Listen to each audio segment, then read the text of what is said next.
Good morning. My name's Kelly Bliss. I've been wanting to do this for a while now. For those of you that don't know, I lost my baby girl to stillborn on the 2nd of January this year, 2025. I've been wanting to do a video blog or, my journey for quite a while, but I've just been putting it off because, let's be honest, grief has no time limit, and I feel constantly like there's always a reason why not. But I believe that there's a lot of stigma around it, and a lot of people go through it, but a lot of people don't speak about it. So I had a plain sailing pregnancy. I've got two older girls already, a 14-year-old and a 7-year-old. Never planned Seren, so that was her name.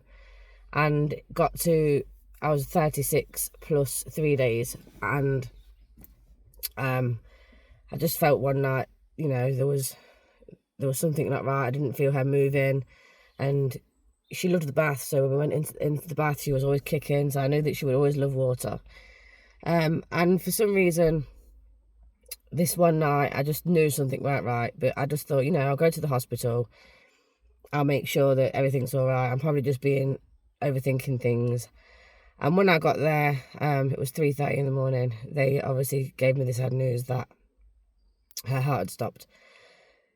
Obviously, the worst feeling in the world for a mum that's due to have a baby anytime. So she was obviously full term.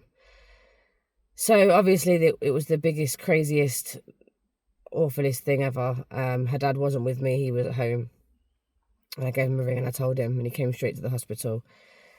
And it was the most surreal thing ever. I then had to come home and tell my other kids what had happened, bearing in mind that it was actually my other daughter's birthday 2 days after this.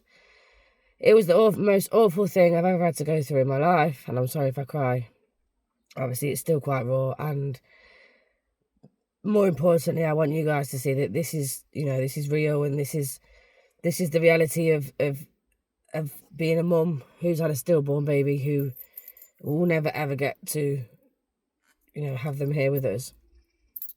So obviously the first month of the year we spent planning a funeral and things. I obviously also had my other daughter's birthday to sort out, so we did that.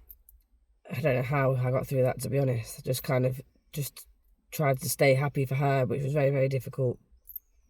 And then I went into the hospital on 2 days after her birthday. I was 1 day after her birthday, and I gave birth to her 2 days later. The most awful experience I've ever had to go through in my life, giving birth to a baby that had passed away.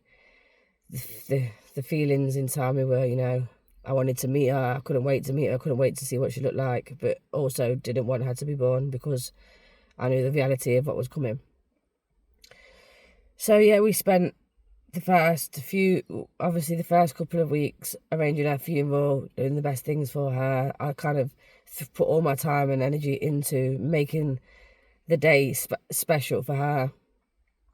And then on the 28th of January 2025, we had a really beautiful service for her, a little celebration of life, if you like, even though she didn't get a life.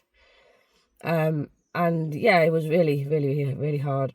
And it's now June 2025, so it's been 5 months. We've now got a little area for her at the cemetery, so I decided to split her ashes, so I've still got some at home, so she's always with me there. And we have the other ashes in the cemetery, so she's got her own garden, as I like to call it, so other people have got somewhere to come to pay their respects and sit with her and stuff. I spend a lot of time down here. I found a lot of peace in just sitting in the quiet and knowing that regardless of being here or at home or wherever, she's always, always, always with us. And for anybody who's come across this, who's just gone through this, you're not on your own. And I feel like unless you've been in this situation, you would never ever be able to fathom the loss of a baby that was stillborn. I hate that term. I don't like that term.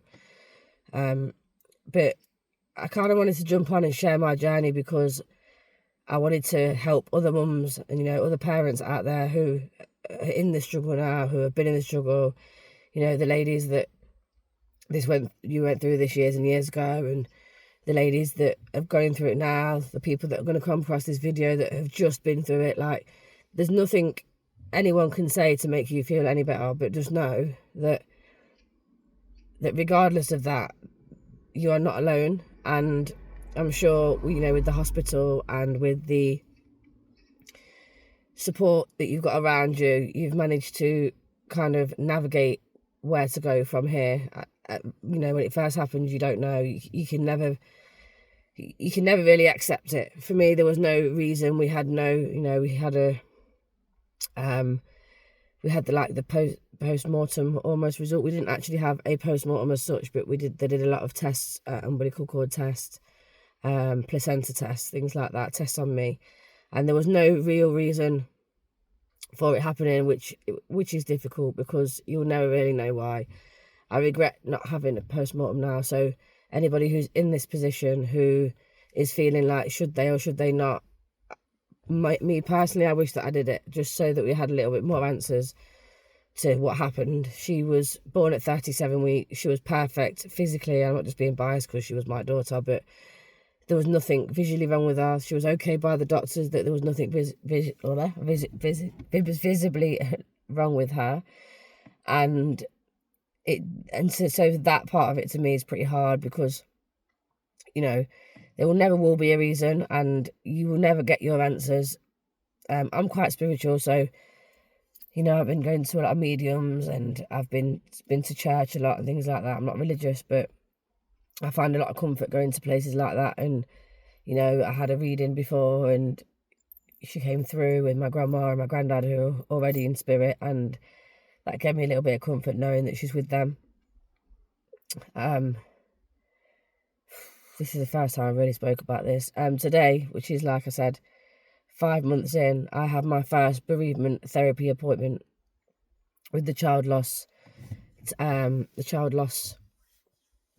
therapy place. I can't think what it's called now.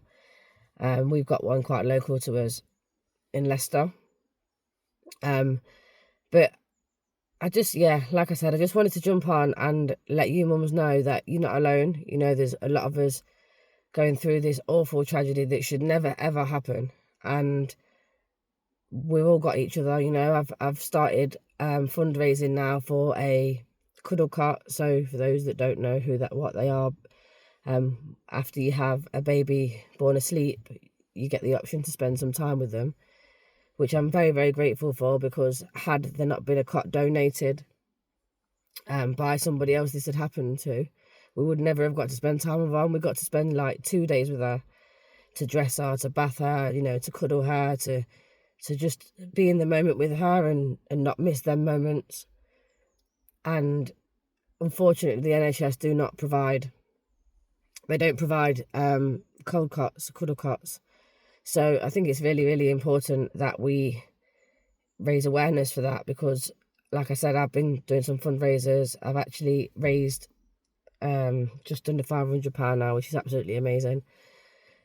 So I will link the GoFundMe page in here if anybody wants to donate towards the first cot. We have to raise £3,000 to have a cot put into the local hospital. My bigger long-term goal is to be able to do fundraisers all the time, to be able to allow more of these cots to be donated to hospitals, so that parents, you know, who go through this awful tragedy get to experience spending time with their baby. And I think that's really, really important. But that's really it from me. That's all I'm going to speak about now. I'm going to be honest, and I'm going to go for this, you know, this is my first video. And going forward, I will be sharing the good days, the bad days, the ugly days, you know, what we're doing for her. And I think, again, it's a hard one, because, you know, you obviously want them here, and you're going to go through the days of where you don't want to get out of bed in the morning. And I'm, you know, grateful that I've got my other girls that have kept me motivated and kept me going, and they don't understand. You know, my oldest is she's a teenager, so as you know, teenagers are just they don't really say too much. I know that my oldest suffers quite a lot, and she's ADHD as well, so I know she's in her mind a lot about everything that's happened. My youngest, who's 7, she doesn't really understand it, but she's always pointing out the signs to me, look, Mum, there's a butterfly, oh, look,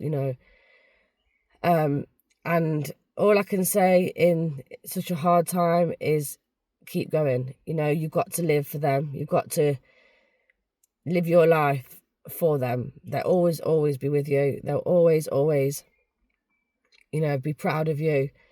And, if you're a believer of the other side, they never went through any pain. The only emotion they felt was love.